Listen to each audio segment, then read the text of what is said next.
गुंडों के टोकरे में जाते हैं कि गुंडे भैया तुम मेरा काम करा दो, ठंडा मेरा काम नहीं करा। सुनो, मैं इन ठंडा जी का नहीं कर रहा हूँ।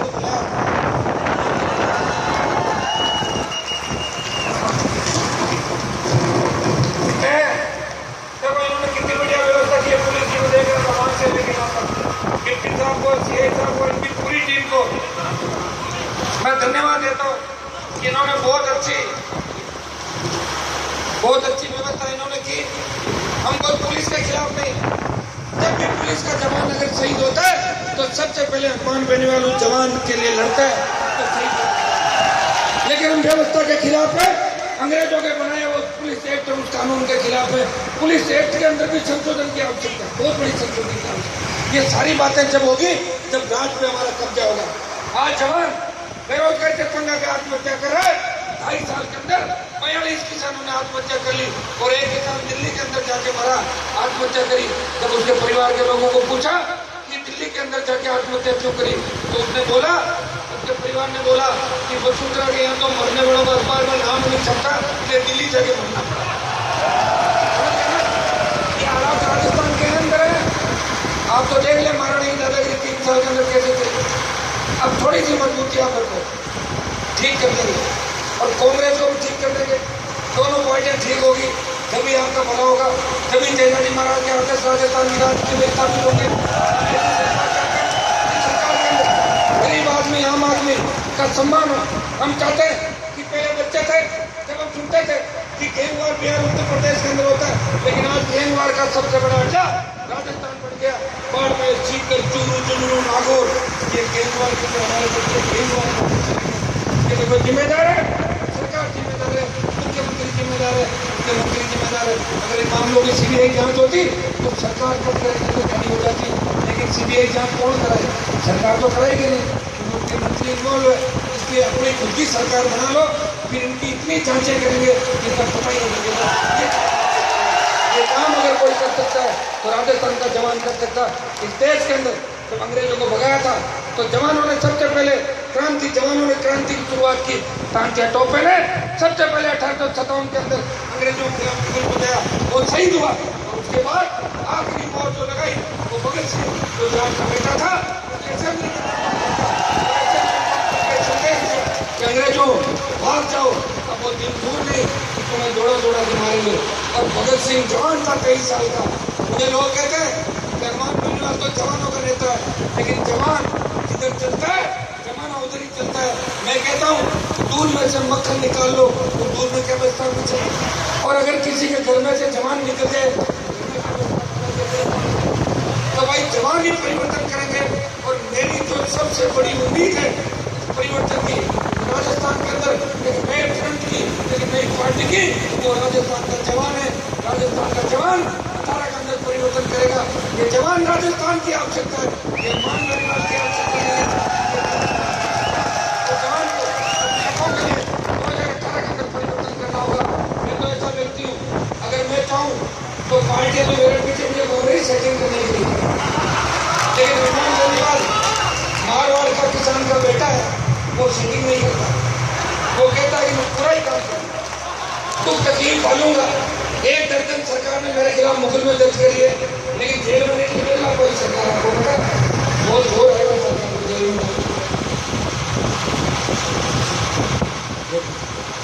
अब आपको परिवर्तन करना है, और ये परिवर्तन मैं मेरे लिए नहीं कह रहा हूँ, इस राजस्थान को परिवर्तन की आवश्यकता है। आप सड़क पर निकलो, आपको टोल नहीं देना पड़े, जवान को रोजगार के साधन की गारंटी हो और किसान की आर्थिक व्यवस्था ठीक हो। आज किसान अपने अनाज को समर्थन मूल्य में खरीद के लिए, बेचने के लिए दर की ठोकरें खाता है। इस बार प्याज की बम्पर पैदावार राजस्थान के अंदर हुई। मैं लोग के पड़ोसियों के दौरे पे था, मुझे किसानों ने कहा कि एमएलए साहब आप क्या कर रहे हो? उनको पता नहीं सरकार में नहीं, लेकिन उनको उम्मीद थी कि हनुमान के पास बात रखेंगे, हमारी बात को उठाएगा। कहा साहब प्याज तो 100 रुपये मन दिख रहा है, पता लगा कि 150 रुपये क्विंटल बिक रहा है। तब राजस्थान के नेता कहाँ गए? क्यों नहीं उन्होंने ये मामला उठाया कि प्याज की समर्थन मूल्य में खरीद होनी चाहिए। प्याज 500 से 1000 रुपये पर क्विंटल और मन खरीदनी चाहिए। तब राजस्थान के नेताओं के मुंह पर ताला लग गया। बहुत बड़ी विकट स्थिति है। आपका बाड़मेर के इलाके के अंदर तो पीने का पानी आ रहा है, कुछ जगह नर्मदा का पानी आया, 70 साल हो गए, नदी नालों को जोड़ेंगे, सिंचाई क्षेत्र बढ़ाएंगे, लेकिन मुझे तो कहीं सिंचाई क्षेत्र बढ़ता हुआ नजर नहीं आया। किसान की आर्थिक व्यवस्था ठीक करेंगे, कैसे करोगे? दो ही वजह से हो सकती है, या तो किसान की खेती को मजबूत कर दो, उस खेती तो वहाँ सिंचाई हो खेती के अंदर, वो आप कर नहीं पा रहे हो। और माइनिंग का जो हमारा इलाका है, माइनिंग बेल्ट है, वहाँ भी सरकार नजरें गड़ाई बैठी रहती है।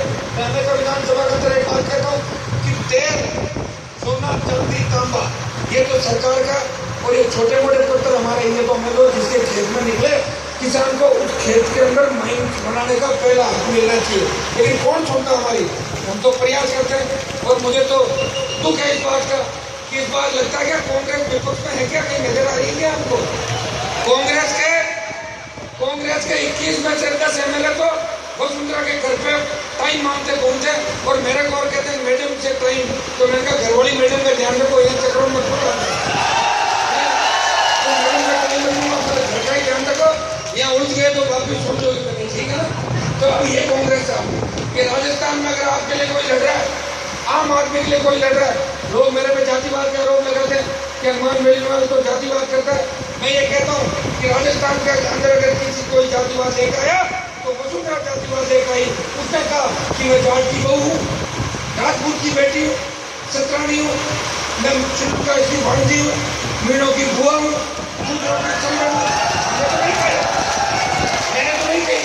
मैंने तो कहीं नहीं कही ये बात। और मैं तो ऐसा व्यक्ति हूँ कि अगर कोई जातियाँ झगड़ा करती है, हनुमान बेनीवाल को कौन जाता झगड़ा खत्म कर दे। हाँ, एक बात जरूर कहता हूँ, मेरे लोगों को राजस्थान में संकेत कर रहा हूँ, ये तकलीफ दोनों पार्टियों को है कि ये तंग करेगा, परेशान करेगा। और भगत सिंह ने जिस तरह असेंबली के अंदर बम फेंका था ना, बम फेंकते ही भूचाल आ गया इस देश के अंदर, पूरे विश्व के अंदर भूचाल आ गया। एक बम जरूर मैंने फेंका है, जाट मुख्यमंत्री का बम फेंक दिया। और इसलिए कि हमारी सबसे बड़ी संख्या है, हम किसी जाति के खिलाफ नहीं, लेकिन एक बार हमें मौका मिलना चाहिए। 50 साल कांग्रेस को छोड़ दिए, अब 20 साल भारतीय जनता पार्टी को, कभी तो किसी को नदी पकड़ के ले, कभी कहीं से पकड़ के ले। असली व्यक्ति चाहिए जो सत्ता के सिर पर बैठ के इस राजस्थान का भला कर सके, राजस्थान की बिजली कानून व्यवस्था को ठीक कर सके। इस राजस्थान के अंदर बिजली माफ करने की अगर किसी ने बात कही तो क्यों करके विधायक ने कहा कि किसान की बिजली माफ करो। लोग मुझे कहते हैं कि हनुमान बेनीवाल के इलाके में बिजली की चोरी होती है, तो मैंने कहा तुम्हारे बाप की है बिजली करेंगे, और हिम्मत है तो रोक के दिखा दो। सरकार आई थी ना, सरकार रोकने के लिए, भाग गई थी वापस सरकार। मैं ये कहता हूँ कि चोरी का काम ही मत रखो, सरकार बिजली माफ करे, मुफ्त शिक्षा दे गरीब के बच्चों को, उनको भी विश्वविद्यालय कॉलेज और स्कूल के अंदर गरीब का बच्चा पढ़े। ये शिक्षा का अधिकार गरीब आदमी, प्रत्येक आम आदमी को लागू। हम इस राजस्थान के अंदर निकले तब हमें किसी बात का डर नहीं हो। हमारी बहन बेटी सड़क पे रात को 10 बजे निकले, उसको इस चीज का डर नहीं हो कि कोई बदमाश लुटेरा आ जाएगा और कोई चैन छीन के ले जाएगा, कोई बदमाशी करके छीन के ले जाएगा। ये जातिवाद वसुंधरा लाई, जातिवाद अशोक गहलोत लाया, हनुमान बेनीवाल तो जातिवाद को खत्म करने के लिए घूम रहा है राजस्थान में। ये मैं आज आपका जोश और जुनून देख के मुझे लग रहा है कि परिवर्तन निश्चित है। और जब जब राजस्थान के अंदर परिवर्तन हुआ, आरक्षण की लड़ाई हो या दूसरी लड़ाइयाँ, बाड़मेर से उसकी शुरुआत हुई है, आंधी बाड़मेर से उठी है और नागौर के अंदर जाके तूफान डाले, और ये आंधी इस बार बाड़मेर से उठ गई है और नागौर जाते जाते ब्रेक नहीं लगेंगे, तूफान चलेगा। और राजस्थान की राजनीति जयपुर के अंदर फिर तेजाजी महाराज के आदर्श 2018 के अंदर स्थापित करेंगे। साथियों, हम सबको साथ लेके चलेंगे, हम किसी जाति के खिलाफ